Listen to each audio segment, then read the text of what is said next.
Canción de Navidad, por Charles Dickens. Tercera estrofa. El segundo de los tres espíritus.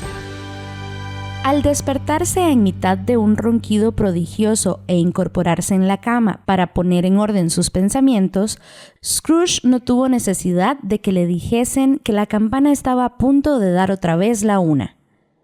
Comprendió que había recobrado la conciencia en el instante preciso con el exclusivo propósito de tener una entrevista con el segundo mensajero enviado a él por intermedio de su socio Jacob Marley. Pero, tras advertir que se estaba quedando desagradablemente frío y preguntarse qué cortina descorrería este nuevo espectro, las apartó todas él mismo y, tumbándose otra vez, se puso a mirar con atención alrededor de su cama, pues deseaba desafiar al espíritu en el momento de su aparición y no quería que lo pillase desprevenido y lo pusiese nervioso. Hay caballeros de talante despreocupado que se jactan de haber recorrido mundo y estar preparados para cualquier contingencia, que afirman tener gran capacidad para la aventura y ser capaces de afrontar lo que sea, desde el juego a cara o cruz hasta el homicidio, entre cuyos extremos se despliega, evidentemente, una amplia gama de situaciones. Aunque no me atrevo a afirmar que Scrooge fuera tan audaz, sí quiero decir que estaba preparado para un amplio surtido de extrañas apariciones, y que nada entre un bebé y un rinoceronte le habría asombrado demasiado. Ahora bien, aunque estaba preparado para casi todo, no lo estaba en absoluto para que nada sucediese. Así que, cuando la campana dio la 1 y no surgió ninguna aparición, le acometió un violento temblor. Transcurrieron 5 minutos, 10 minutos, un cuarto de hora, pero no ocurría nada.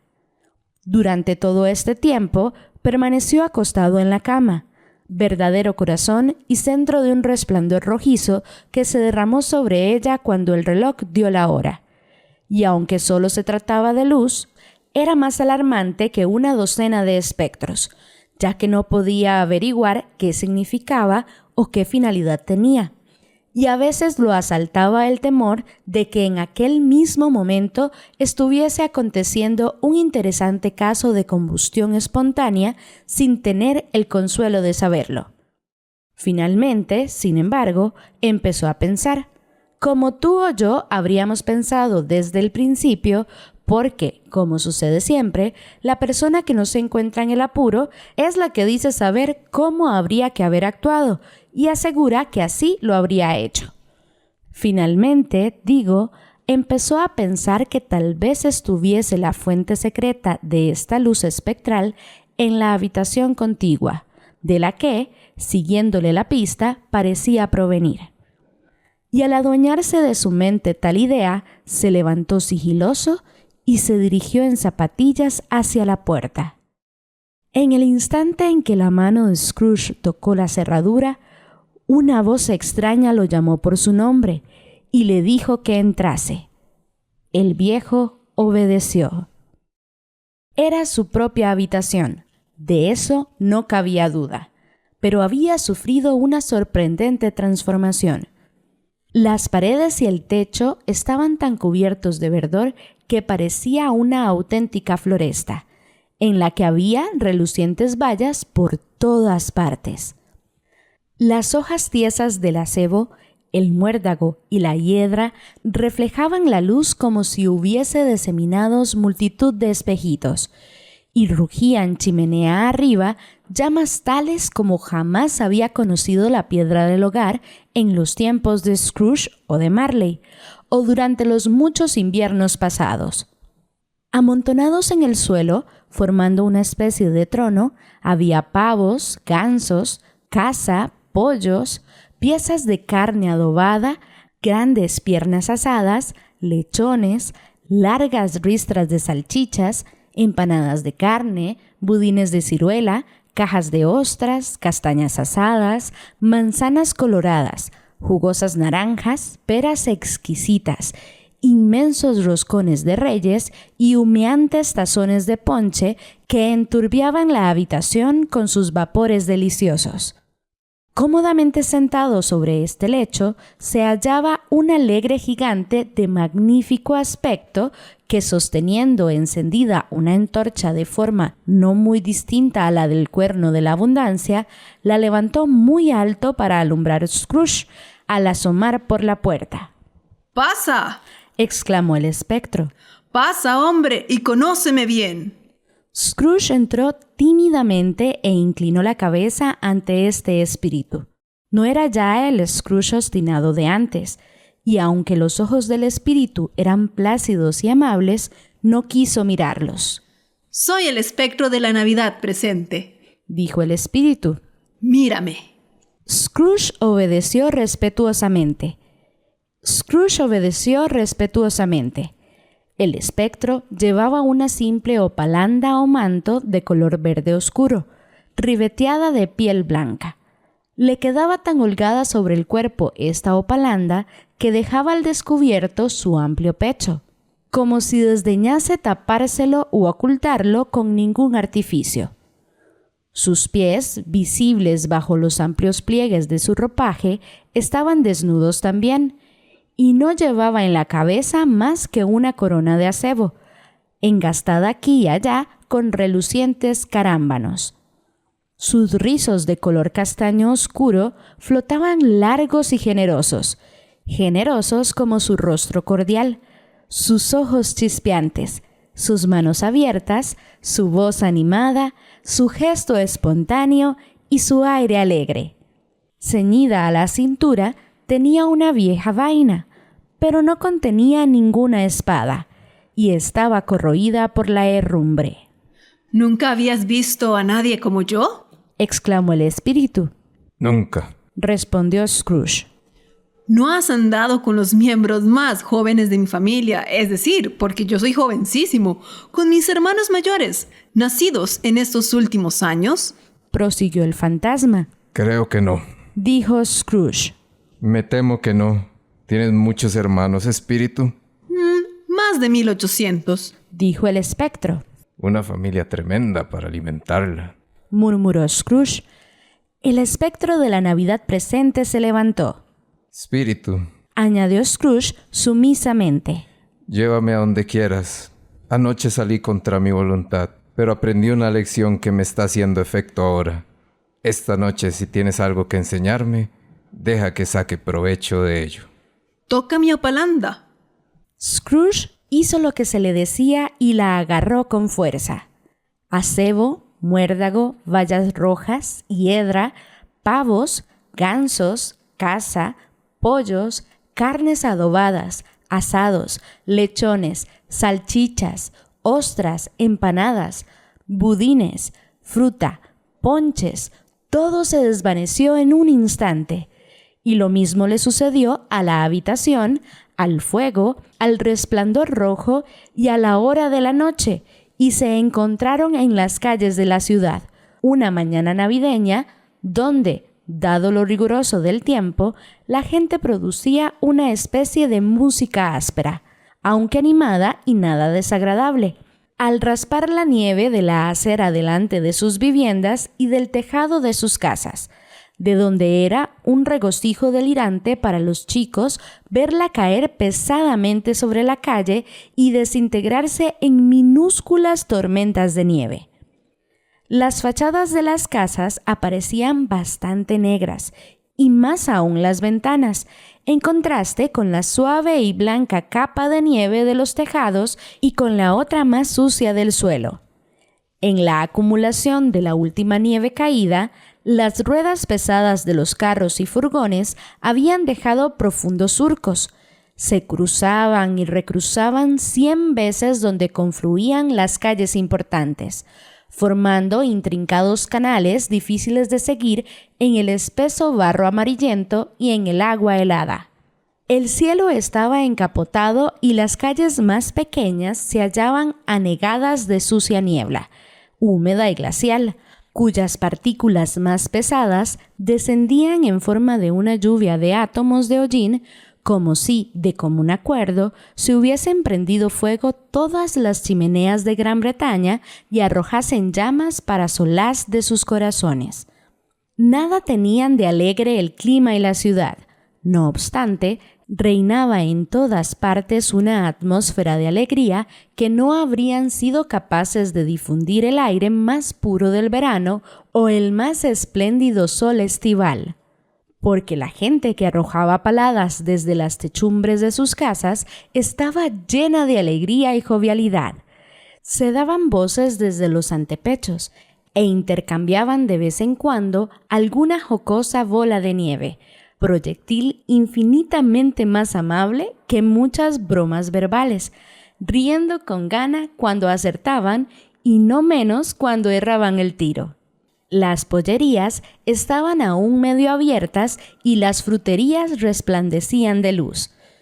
Tenían grandes y barrigudos cestos de castañas, con aspecto de chalecos de provectos, y risueños caballeros recostados en la puerta, asomando a la calle su apoplética opulencia. Había rojizas, bronceadas cebollas de España, de ancha cintura que lucían su gordura de frailes hispanos, y, desde sus estantes, guiñaban el ojo con malicia a las muchachas que pasaban y miraban con recato el muérdago colgado. Había peras y manzanas agrupadas en altas y espléndidas pirámides. Había racimos de uva colgados de llamativos ganchos, por benevolencia de los fruteros, para que se le hiciese la boca agua gratis a la gente al pasar. Había montones de avellanas, marrones y musgosas, que recordaban con su fragancia antiguos paseos por el bosque y agradables caminatas entre hojarasca marchita que te llega hasta el tobillo. Había manzanas de Norfolk, rechonchas y morenas, que destacaban del amarillo de los limones y las naranjas, y que con lo voluminoso de sus jugosas personas instaban y suplicaban que se las llevasen a casa en bolsas de papel y se las comiesen después de cenar. Los mismos peces dorados y plateados de la pecera colocada entre esta fruta escogida, aunque miembros de una especie taciturna y de sangre fría, parecían saber que ocurría algo, y como peces que eran, boqueaban dando vueltas y más vueltas en su reducido mundo, con lenta y desapasionada excitación. ¿Y las tiendas de comestibles? Las tiendas de comestibles, casi cerradas, con quizá 1 o 2 persianas bajadas, pero qué visiones a través de sus rendijas. No era solo el alegre ruido que los platos de la balanza, al descender, producían sobre el mostrador, o que el cordel y el rollo se separasen con tanta presteza, o que los botes de conserva golpeteasen de un lado para otro como si se tratara de un número de juegos malabares, o que la mezcla de olores del té y el café fuese tan agradable al olfato, o incluso que las pasas fuesen tan abundantes y selectas, las almendras tan excepcionalmente blancas, las ramas de canela tan largas y rectas, tan deliciosas las otras especias. Las frutas escarchadas tan tiesas y cubiertas de azúcar derretido para hacer que los mirones más desapasionados se sintiesen desfallecer y, por tanto, de mal humor. Ni era que los higos estuviesen frescos y carnosos, o que las ciruelas francesas se arrebolasen con modesta acidez en sus cajas lujosamente decoradas, o que todo estuviera gustoso y rodeado de adornos navideños, sino que los parroquianos acudían tan presurosos y acuciados por las esperanzadoras promesas del día que tropezaban unos con otros en la puerta, entrechocaban con sus cestas de mimbre, se dejaban sus compras en el mostrador, volvían corriendo a buscarlas y cometían 100 equivocaciones parecidas con el mejor humor, mientras el tendero y su personal se mostraban tan abiertos y solícitos que los relucientes corazones con que se ataban sus delantales detrás podrían haber sido los suyos propios, puestos en las manos para que les pasasen revista y los picoteasen las cornejas navideñas si les apetecía. Pero no tardaron los campanarios en llamar a todas las buenas gentes a las iglesias y a los templos, y allá fueron, llenando las calles con sus mejores vestidos y sus caras más alegres. Y al mismo tiempo emergieron, desde docenas de callejas, callejones y esquinas anónimas, innumerables personas que llevaban sus cenas a los hornos de las tahonas. La visión de estos pobres trasnochadores pareció interesar enormemente al espíritu, pues se detuvo con Scrooge junto a la puerta de una panadería y, levantando las tapaderas a los portadores a medida que pasaban, rociaba sus manjares con el incienso de su antorcha. Y era una especie de antorcha muy poco común, porque una o dos veces en que, al chocar entre sí, algunos de los que llevaban sus comidas intercambiaron palabras airadas. El espíritu derramó unas cuantas gotas de agua sobre ellos y, al punto, recuperaron el buen humor, porque a continuación decían que era una vergüenza disputar el día de Navidad. Y desde luego que lo era. Bien sabía Dios que lo era. Llegado el momento, cesaron las campanas y cerraron las panaderías. Sin embargo, aún perduraba un grato vestigio de todas aquellas comidas y de su proceso de cocción, en las manchas derretidas del horno de cada panadero, cuyas losas humeaban como si cociesen también. ¿Tiene algún sabor especial eso que asperjas con tu antorcha? Preguntó Scrooge. Sí, el mío. ¿Le iría bien a todas las comidas que se sirven este día? Preguntó Scrooge. A todas las que se ofrecen con amabilidad. A la de los pobres sobre todo. ¿Por qué a la de los pobres sobre todo? Inquirió de nuevo Scrooge. Porque es la que más lo necesita. Espíritu, Dijo Scrooge tras reflexionar un momento.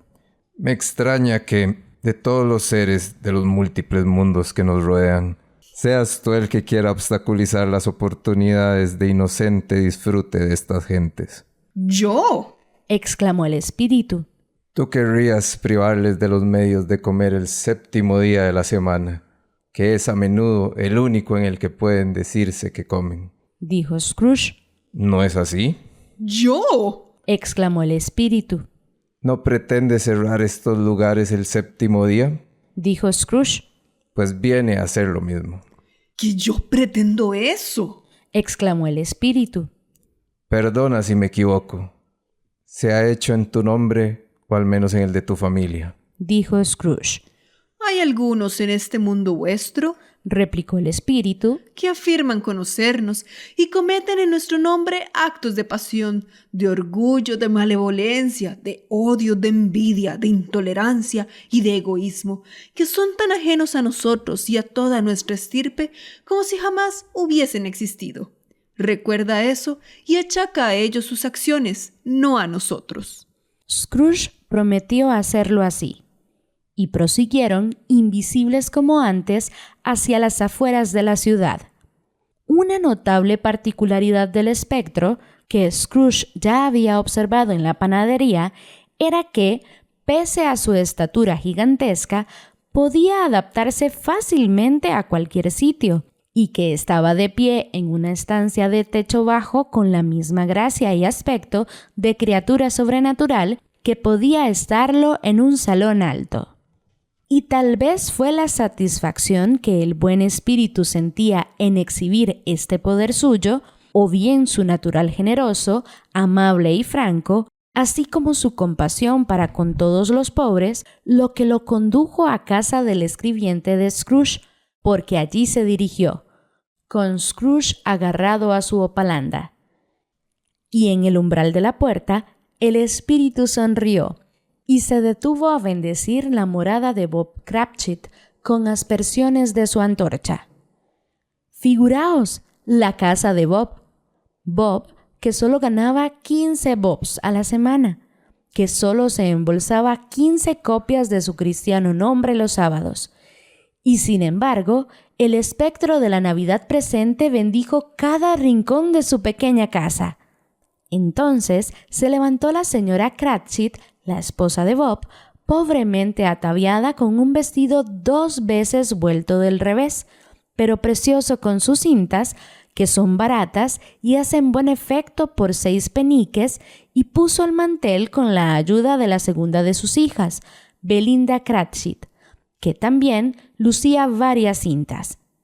Mientras el señorito Peter Cratchit hundía un tenedor en la cazuela de las patatas y, aunque se le metían las puntas de su monstruoso cuello postizo, propiedad particular de Bob, cedida a su hijo y heredero en atención a la festividad del día, en la boca, disfrutaba de verse tan elegantemente vestido y estaba deseando exhibir sus galas en los parques de moda.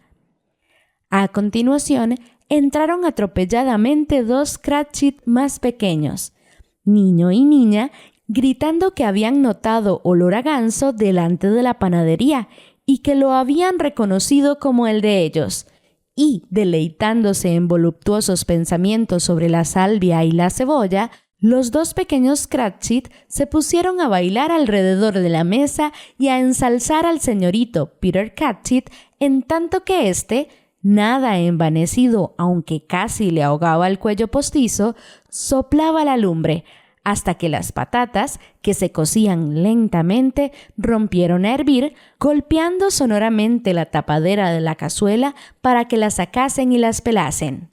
¿Dónde está vuestro querido padre?, dijo la señora Cratchit. ¿Y vuestro hermanito Tiny Tim? ¿Y Martha? La pasada Navidad no se retrasó ni media hora. Aquí está Marta, madre, exclamó una joven, apareciendo al tiempo que hablaba. ¡Aquí está Marta, madre!, gritaron los 2 pequeños Cratchit. ¡Viva! ¡Tenemos ganso, Marta! Válgame Dios, cariño, ¿cuánto has tardado?, exclamó la señora Cratchit mientras la besaba una docena de veces y le quitaba el chal y el sombrero con afectuoso celo. Anoche tuvimos que terminar mucho trabajo, contestó la joven. Y hemos tenido que recoger esta mañana, madre. Bueno, lo importante es que ya has venido, dijo la señora Cratchit. Siéntate junto al fuego, cariño, y caliéntate. Dios te bendiga. ¡No, que viene papá!, gritaron los 2 pequeños Cratchit, que estaban en todas partes al mismo tiempo. ¡Escóndete, Marta, escóndete! Con que Marta se escondió y entró el bueno de Bob, el padre, con lo menos 1 metro de bufanda, sin contar los flecos, colgándole por delante, zurcidas y cepilladas sus ropas para que estuviesen a tono con la fecha, y con Tiny Tim a hombros, porque Tiny Tim, usaba una pequeña muleta y un aparato de hierro le sostenía las piernas. «¿Pero dónde está Marta?», gritó Bob Cratchit mirando a su alrededor. «No viene», dijo la señora Cratchit. «¿Que no viene?», dijo Bob, con un súbito desmoronamiento de su euforia, porque había hecho de caballo de Tiny Tim todo el trayecto desde la iglesia y llegaba resoplando. «¿Que no viene el día de Navidad?». A Marta no le gustó verlo decepcionado, ni siquiera en broma, así que salió antes de tiempo de detrás de la puerta del armario y corrió a sus brazos mientras los 2 pequeños Cratchit empujaban a Tiny Tim y se lo llevaban al lavadero para que pudiese oír cantar al budín en el caldero. «¿Y qué tal se ha portado Tim?», preguntó la señora Cratchit después de reírse de Bob por su credulidad y de que éste estrechase a su hija lleno de gozo. «Ha sido bueno como el pan», contestó Bob. «E incluso mejor. El caso es que se queda muchas veces ensimismado y piensa las cosas más extrañas que se han oído. Mientras volvíamos, me ha dicho que esperaba que las gentes lo hubieran visto en la iglesia, porque, como es tullido, podría agradarles recordar en el día de Navidad al que había hecho andar a los cojos y ver a los ciegos». La voz de Bob temblaba al contarles esto, y aún tembló más cuando dijo que Tiny Tim se estaba haciendo fuerte y vigoroso. Oyeron la pequeña y activa muleta en el suelo, y antes de que dijeran una palabra más, apareció Tiny Tim escoltado por su hermano y su hermana, que lo llevaron a su taburete delante del fuego, y, entre tanto Bob, arremangándose los puños de la camisa, el pobre, como si se le pudiesen estropear más de lo que ya los tenía, Preparó una bebida caliente en una jarra con ginebra y limón, la agitó repetidamente y la puso en la chimenea para que hirviese a fuego lento. El señorito Peter y los dos pequeños y ubicuos Cratchit salieron a buscar el ganso y poco después volvieron con él en solemne procesión. Se armó tal bullicio que podíais haber pensado que el ganso era la más rara de las aves, un fenómeno emplumado junto al cual un cisne negro era cosa corriente. Y en verdad algo así era para esta casa. La señora Cratchit calentó la salsa, preparada de antemano en un cazo pequeño, hasta que empezó a sisear. El señorito Peter machacó las patatas con increíble vigor. La señorita Belinda endulzó la compota de manzanas. Marta limpió los platos calientes. Bob instaló a Tiny Tim a su lado, en una esquina de la mesa. Los dos pequeños Cratchit colocaron las sillas para todos, sin olvidar las de ellos, y montaron guardia en sus puestos con la cuchara metida en la boca para evitar reclamar a gritos su ración de ganso antes de que les tocase el turno. Por último llegaron las fuentes y se bendijo la mesa. A continuación vino un silencio contenido, mientras la señora Cratchit, tras inspeccionar detenidamente el filo del cuchillo de trinchar, se dispuso a hundirlo en la pechuga. Pero al hacerlo y salir el esperado torrente del relleno, se elevó en derredor suyo un murmullo de placer, y hasta Tiny Tim, excitado por los dos pequeños Cratchit, golpeó la mesa con el mango del cuchillo y gritó débilmente: ¡Viva! Jamás se había visto un ganso como aquel. Bob dijo que no creía que se hubiese guisado jamás tan bien un ganso. Lo tierno y sabroso que estaba, su tamaño y buen precio fueron temas de universal admiración. Acompañado de la compota de manzana y el puré de patatas, fue comida suficiente para la familia entera. En efecto, como dijo la señora Cratchit con gran regocijo, al observar un minúsculo pedazo de carne adherido a un hueso que había quedado en la fuente, después de todo incluso había sobrado. Sin embargo, todos habían comido bastante, y los pequeños Cratchit en particular se habían puesto de salvia y cebolla hasta las orejas. Pero ahora que la señorita Belinda había cambiado los platos, la señora Cratchit abandonó la habitación sola, demasiado nerviosa para consentir la presencia de testigos, con objeto de sacar el budín y traerlo a la mesa. Imaginaos que no estuviese hecho del todo. Imaginaos que se deshiciese al sacarlo. Imaginaos que alguien hubiese saltado la pared del patio y lo hubiese robado mientras ellos se deleitaban con el ganso. Solo de pensarlo palidecieron los dos pequeños Cratchit. Se llegaron a imaginar toda suerte de horrores. ¡Epa! ¡Qué cantidad de vapor! Eso es que el budín estaba ya fuera de la cacerola. Había olor a día de colada. Eso era a causa del mantel. Y olor a restaurante con una pastelería en el portal vecino y una lavandería en el siguiente. Eso era por el budín. Medio minuto después entraba la señora Cratchit, sofocada pero sonriendo orgullosa, con el budín duro y firme como una moteada bala de cañón, ardiendo por efecto de la mitad de medio cuartillo de llameante coñac y con una ramita de acebo en lo alto. ¡Ay, qué maravilloso budín! Bob Cratchit dijo con toda seriedad que lo consideraba el mayor éxito conseguido por la señora Cratchit desde que se casaron. La señora Cratchit añadió que, ahora que se le había quitado el peso de encima, confesaba haber tenido sus dudas sobre la cantidad de harina. Todo el mundo tuvo algo que decir sobre el budín, aunque nadie manifestó ni pensó que fuese pequeño para una familia tan numerosa. Habría sido una completa herejía decirlo. Cualquier Cratchit se habría puesto colorado de haber hecho tal insinuación. Finalmente concluyó la cena, retiraron el mantel, barrieron las cenizas del hogar y prepararon el fuego. Una vez probada la mezcla de la jarra y juzgada perfecta, trajeron manzanas y naranjas a la mesa y pusieron una paletada de castañas al fuego.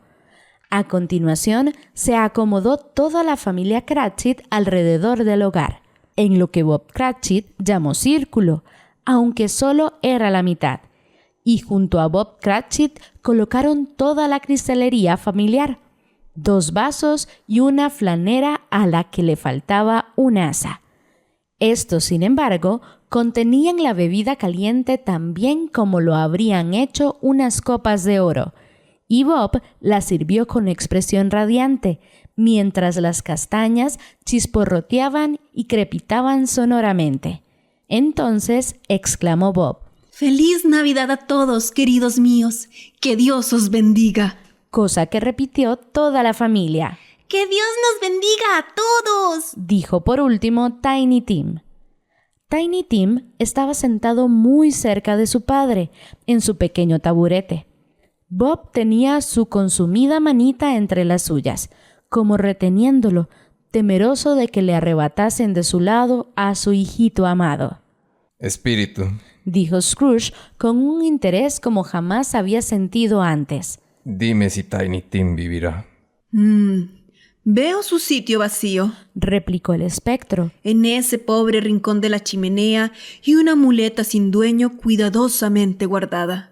Si el futuro no altera esas sombras, el niño morirá. No, dijo Scrooge. Oh no, espíritu amable, dime que se salvará. Si el futuro no altera esas sombras, contestó el espectro, ninguno de mi especie lo encontrará aquí. De todos modos, ¿qué importa? Si ha de morir, mejor que se muera, y así disminuirá el exceso de población. Scrooge bajó la cabeza cuando oyó repetir al espíritu sus propias palabras y se sintió abrumado de contrición y pesar. ¡Hombre!, prosiguió el espectro. Si es que de veras eres hombre y no piedra berroqueña, contén tu maldita hipocresía hasta que hayas averiguado cuál es el exceso de población y dónde está. ¿Acaso quieres decidir tú qué hombres deben vivir y qué hombres deben morir? Puede que a los ojos del cielo seas tú más indigno y menos apto para vivir que millones de criaturas como el hijo de este pobre hombre. ¡Ay, Dios! Tener que oír al insecto de la hoja hablar sentenciosamente sobre la excesiva duración de la vida de sus hambrientos congéneres que habitan en el polvo. Scrooge agachó la cabeza ante el reproche del espectro y, temblando, clavó la mirada en el suelo, pero la levantó instantáneamente al oír mencionar su nombre. «Por el señor Scrooge», dijo Bob. «Brindemos por el señor Scrooge, que ha hecho posible el banquete». «¿Qué ha hecho posible el banquete?», exclamó la señora Cratchit enrojeciendo. «Ojalá lo tuviéramos aquí. Le iba a dar de comer un poco de lo que pienso. Seguro que se lo iba a tomar con apetito». «Cariño», dijo Bob. «los niños, que es Navidad». «Navidad tenía que ser, por supuesto», dijo la señora Cratchit. «para beber a la salud de un ser tan odioso, mezquino, cruel y sin entrañas como el señor Scrooge. ¿Sabes lo que es, Robert? Nadie lo sabe mejor que tú, pobrecito mío». «Cariño», contestó Bob con suavidad. «es Navidad. Por ti y por ser el día que es, beberé a su salud», dijo la señora Cratchit. «pero no por él. Que viva muchos años. Feliz Navidad y próspero Año Nuevo.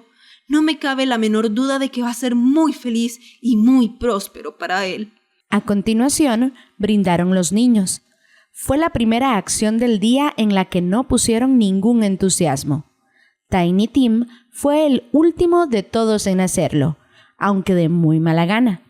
Scrooge era el logro de la familia. La sola mención de su nombre arrojó sobre la reunión familiar una sombra tenebrosa que tardó más de 5 minutos en disiparse. Una vez pasada, se sintieron 10 veces más animados que antes, por el mero alivio de haber cumplido con el siniestro Scrooge. Bob Cratchit les contó que tenía pensado un puesto de trabajo para Peter, lo que iba a suponer, si lo conseguía, 5 chelines y medio semanales. Los dos pequeños Cratchit se echaron a reír de manera estrepitosa ante la idea de ver a Peter convertido en hombre de negocios. Y el propio Peter se quedó mirando el fuego, pensativo, con su cuello postizo, como si meditase qué inversiones en particular debía efectuar cuando entrase en posesión de tan asombrosos ingresos. Marta, pobre aprendiza de sombrerera, les contó a continuación la clase de trabajo que tenía que hacer y cuántas horas seguidas trabajaba, y cómo se había hecho a la idea de quedarse en la cama la mañana siguiente para descansar bien a gusto, dado que era fiesta y se iba a pasar el día en casa.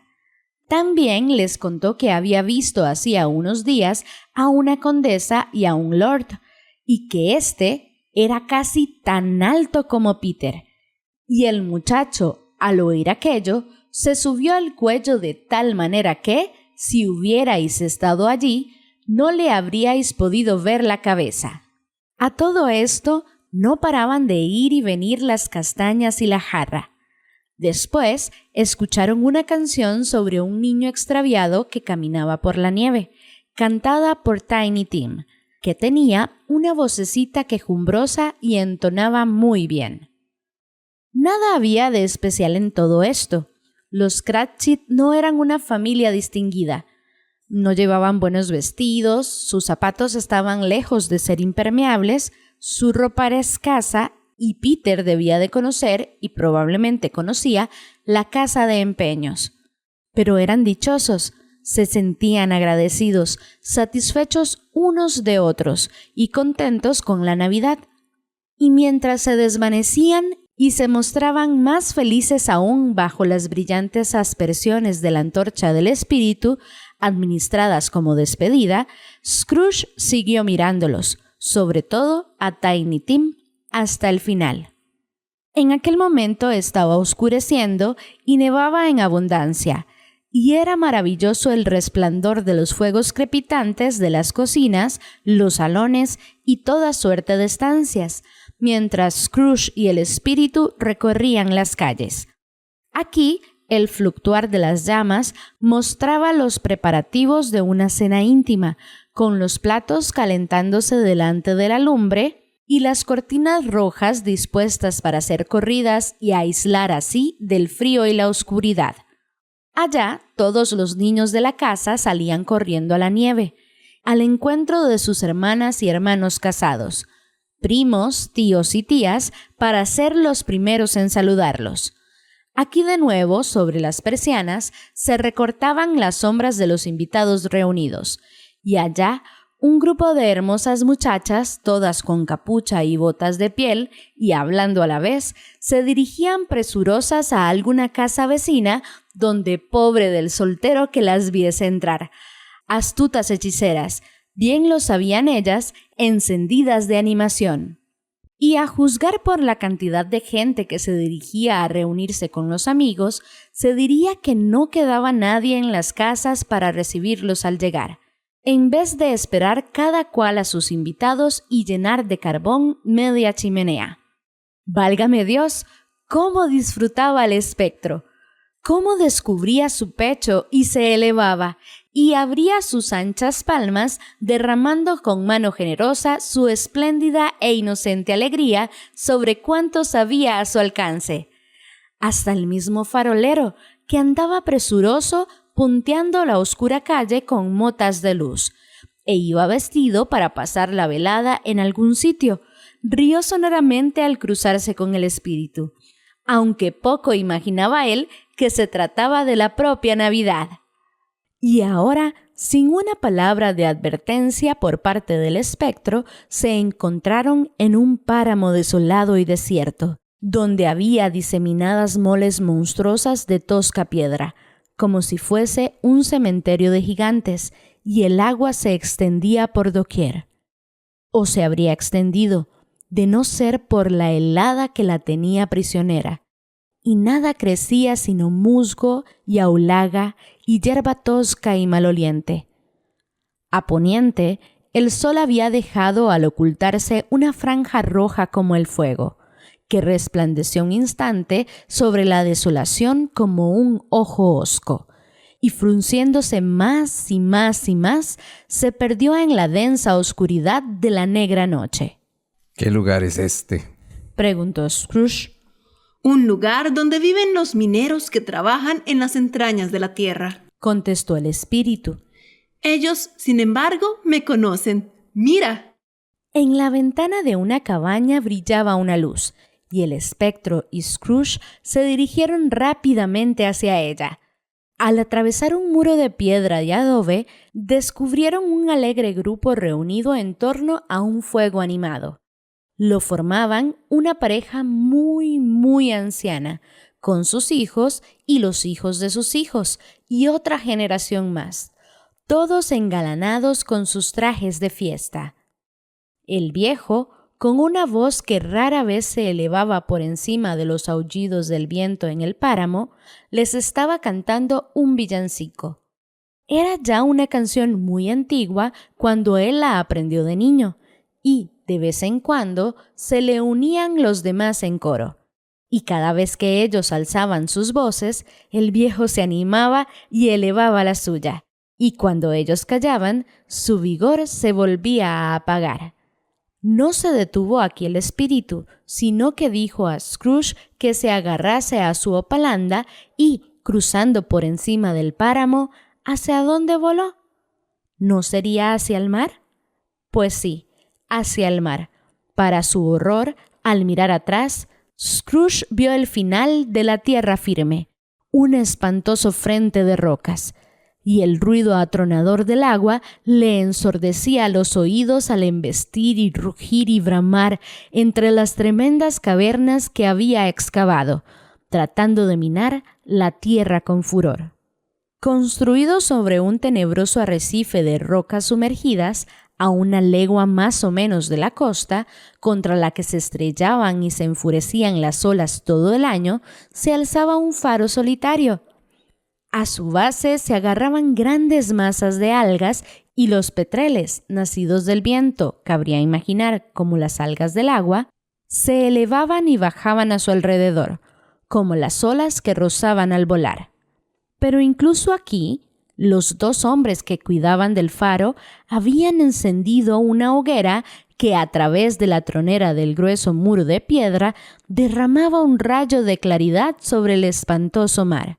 Juntando sus manos callosas sobre la tosca mesa ante la que estaban sentados, los dos se desearon mutuamente feliz Navidad, alzando su caso de grog, y uno de ellos, el de más edad, de rostro castigado y marcado por los rigores del tiempo, como el mascarón de un viejo barco, se puso a cantar una vigorosa canción que era como un temporal.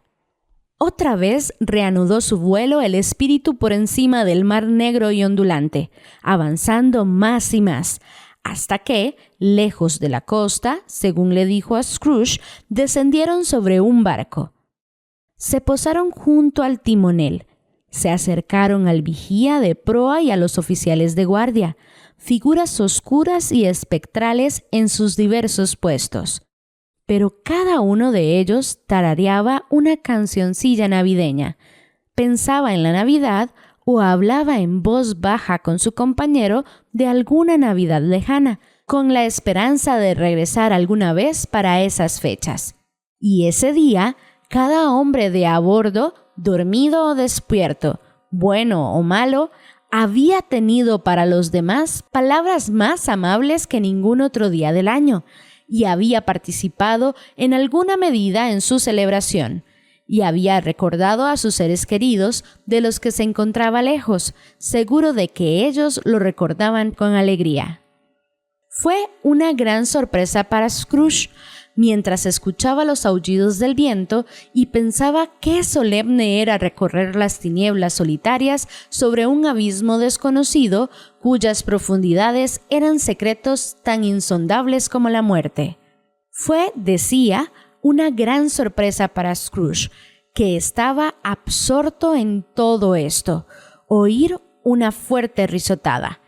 Y más grande aún lo fue al reconocer la risa de su propio sobrino, y descubrirse a sí mismo en una habitación deslumbrante, cálida y espléndida, con el espíritu sonriendo a su lado y mirando a este mismo sobrino con benévola aprobación. ¡Ja, ja! Reía el sobrino de Scrooge. ¡Ja, ja!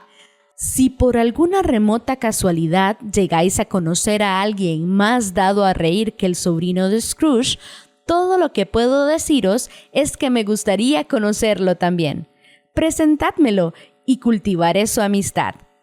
Es una justa, equitativa y noble ley de compensación de la naturaleza que, siendo infecciosas la enfermedad y la tristeza, no haya en el mundo nada tan irresistiblemente contagioso como la risa y el buen humor.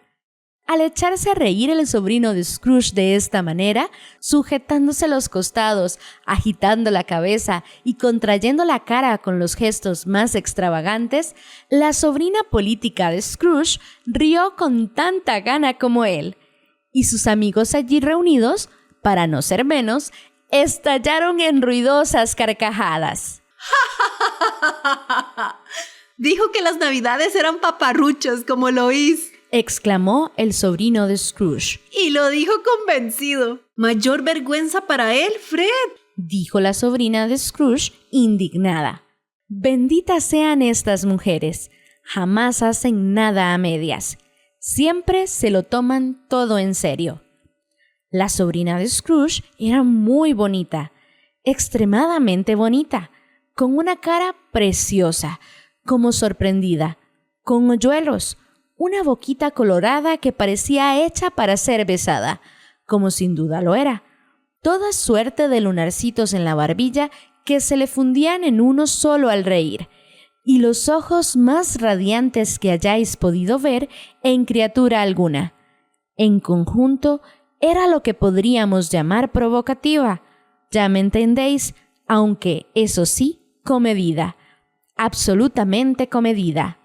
Es un viejo muy raro, dijo el sobrino de Scrooge. esa es la verdad, y no todo lo agradable que podría ser. Sin embargo, en el pecado lleva la penitencia, así que nada tengo que decir contra él. Estoy segura de que es muy rico, Fred. Insinuó la sobrina de Scrooge. Al menos tú siempre me has dicho que lo era. ¿Y qué más da, querida mía?, replicó el sobrino de Scrooge. De nada le vale su riqueza. Ningún bien hace con ella. Ni siquiera se procura comodidades. No tiene la satisfacción de pensar que eso nos beneficia a nosotros. No puedo soportarlo, comentó la sobrina de Scrooge. Las hermanas de la sobrina de Scrooge y todas las demás señoras expresaron la misma opinión. Yo sí, dijo el sobrino de Scrooge. A mí me da pena. No podría enfadarme con él aunque quisiera. ¿Quién sufre sus manías? Él, siempre él. Ahora le ha dado por tomarnos antipatía y no quiere venir a cenar con nosotros. ¿Cuál es el resultado? Bueno, no es gran cosa la cena que se pierde. Pues a mí sí me parece que se pierde una cena buenísima, interrumpió la sobrina de Scrooge. Todos dijeron lo mismo, y había que considerar los jueces competentes, dado que acababan de cenar y con el postre sobre la mesa estaban apiñados alrededor del hogar, a la luz de la lámpara. Bueno, me alegro de oírlo, dijo el sobrino de Scrooge. Porque no tengo mucha fe en estas jóvenes amas de casa. ¿Qué opinas tú, Topper? Topper, a quien evidentemente se le iban los ojos tras una de las hermanas de la sobrina de Scrooge, contestó que un soltero era un pobre paria que no tenía derecho a opinar sobre este asunto.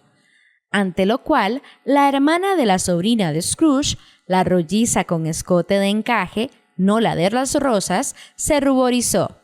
Sigue, Fred, dijo la sobrina de Scrooge palmoteando. Nunca termina lo que empieza a decir. Scrooge es un tipo tan ridículo. El sobrino de Scrooge estalló en otra carcajada, y como era imposible evitar el contagio, aunque la hermana rolliza lo intentó de veras con vinagre aromático, su ejemplo fue seguido unánimemente. Iba a decir, prosiguió el sobrino de Scrooge, que el resultado de habernos tomado antipatía y no querer venir a compartir nuestra alegría es, creo, que se pierden momentos agradables que no le harían ningún daño.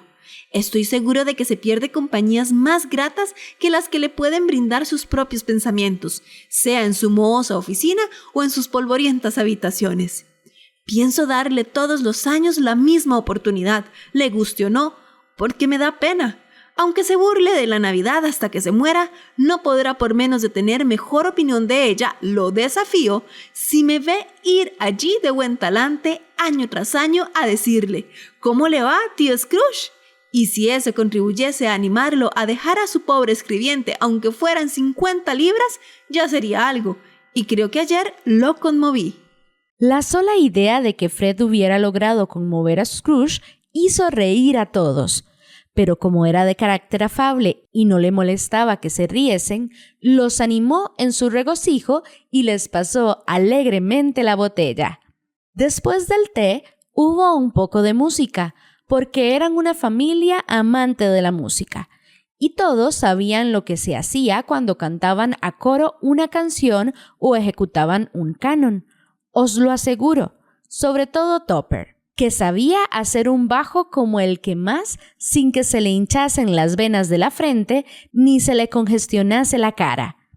La sobrina de Scrooge era muy buena con el arpa y tocó, entre otras piezas, una tonada sencilla, una nadería. Podríais aprender a silbarla en 2 minutos, que conocía la niña que había ido a recoger a Scrooge del internado, como le recordó el espectro de las Navidades pasadas. Cuando sonó esta melodía, a Scrooge le vinieron a la mente todas las cosas que el espectro le había mostrado. Se fue enterneciendo cada vez más y pensó que si la hubiera escuchado más a menudo, años atrás, quizá habría cultivado en beneficio propio las bondades de la vida con sus propias manos, sin tener que recurrir a la pala del sepulturero que enterró a Jacob Marley. Pero no dedicaron la velada entera a la música.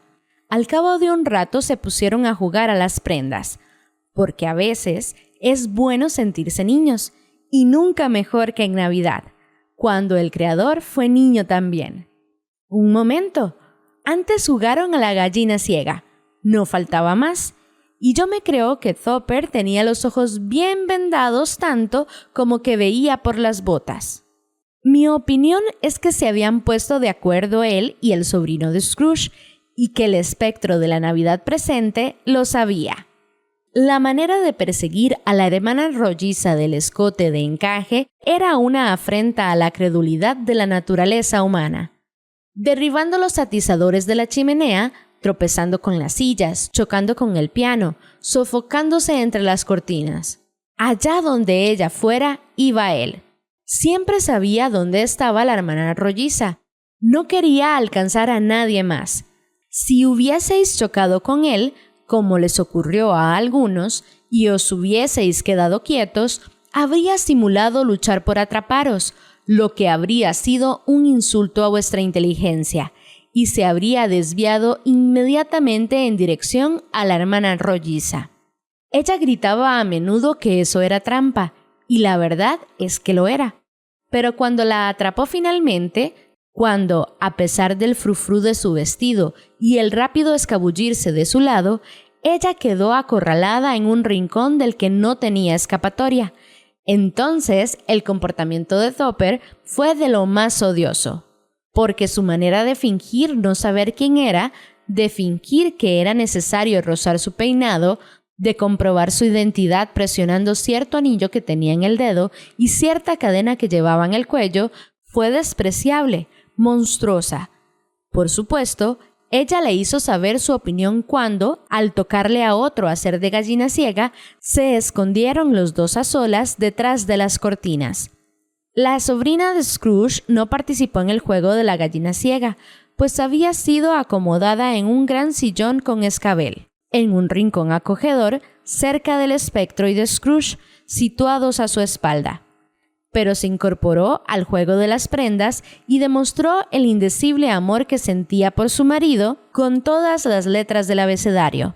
Asimismo, estuvo espléndida en el juego del cómo, cuándo y dónde, y para secreta alegría del sobrino de Scrooge, venció a sus hermanas, aunque éstas eran también muy listas. Como Topper podía haberos dicho.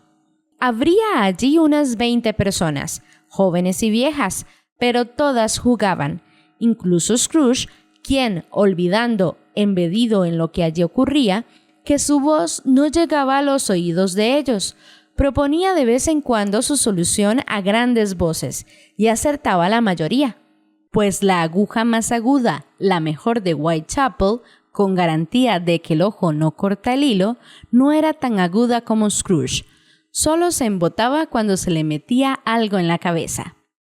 El espectro estaba encantado de verlo con este ánimo, y lo miraba con tal complacencia que Scrooge le rogó, como si fuese un niño, que le permitiera quedarse hasta que se fueran los invitados. Pero el espíritu le dijo que no podía ser. Van a empezar otro juego, Dijo Scrooge. Media hora más, espíritu. Solo media hora más. Era un juego llamado Sí y No, en el que el sobrino de Scrooge tenía que pensar algo y el resto debía averiguar qué era. Él solo podía contestar sí o no a sus preguntas, según el caso.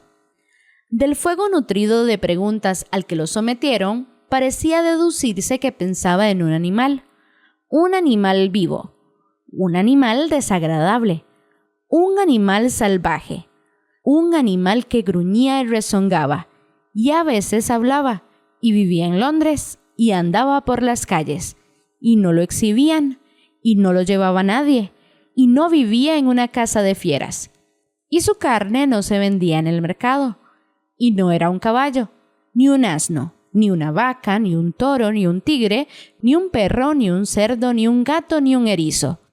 A cada nueva pregunta que le hacían, el sobrino estallaba en una nueva carcajada, y era tal su regocijo que se vio obligado a levantarse del sofá y dar patadas en el suelo. Por último, la hermana rolliza, cayendo en parecido estado, exclamó: ¡Lo he averiguado! ¡Ya sé qué es, Fred! ¡Ya sé qué es! ¿Qué es? Exclamó Fred. ¡Es tu tío Scrooge! Así era, en efecto. El sentimiento de admiración fue general, aunque algunos objetaron que la respuesta a ¿es un erizo?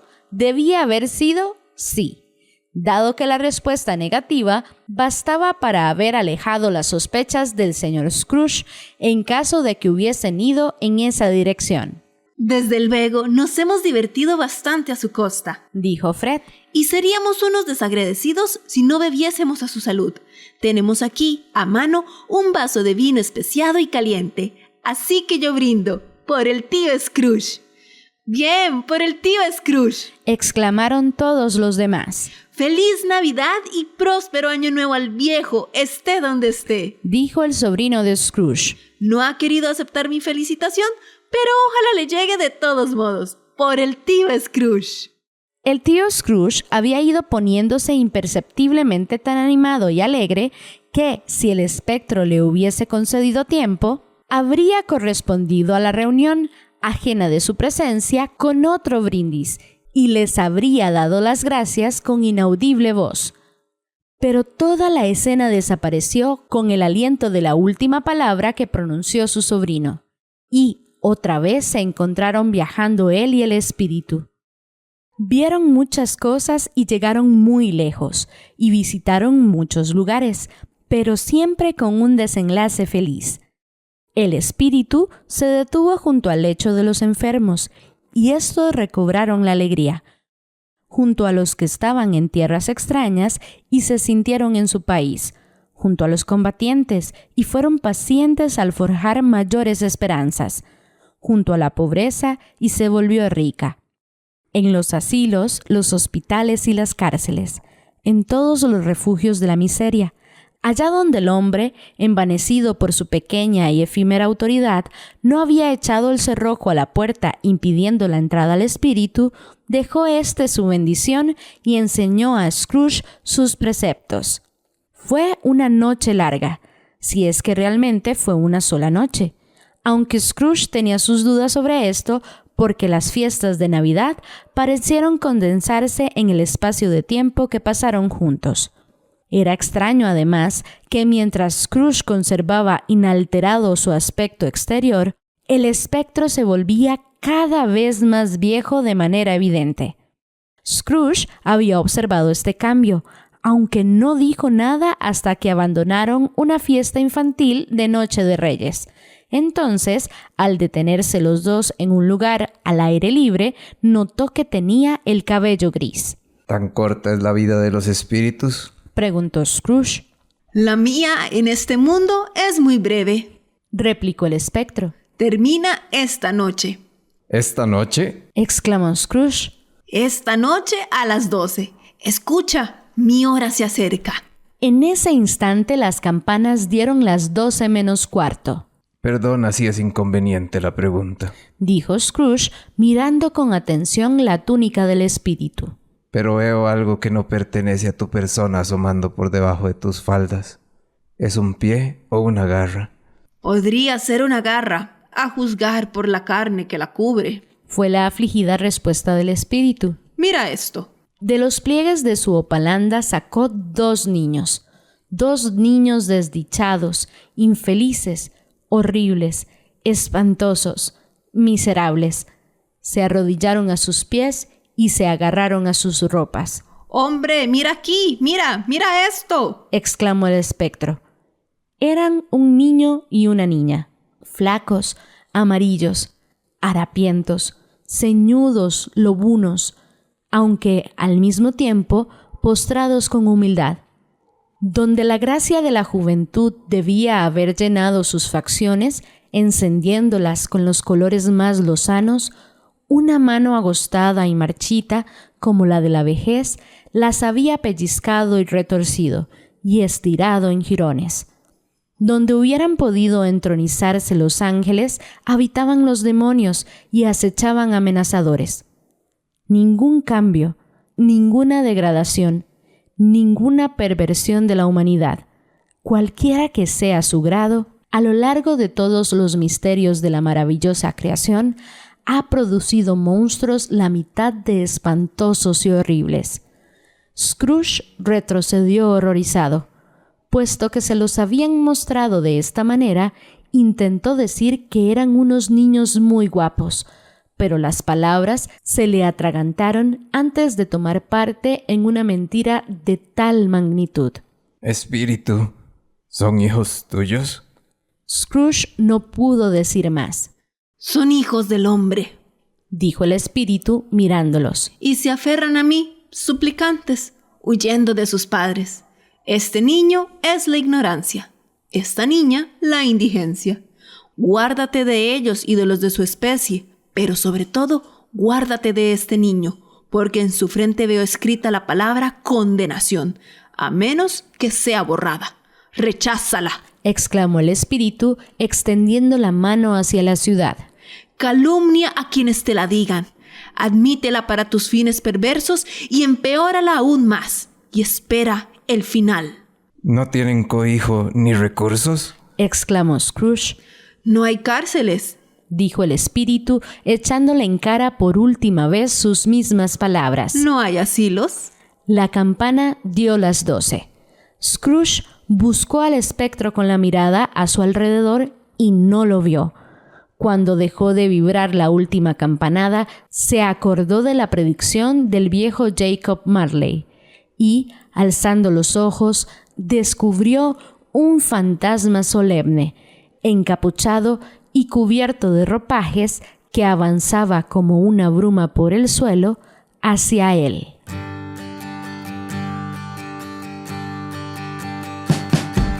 Canción de Navidad por Charles Dickens.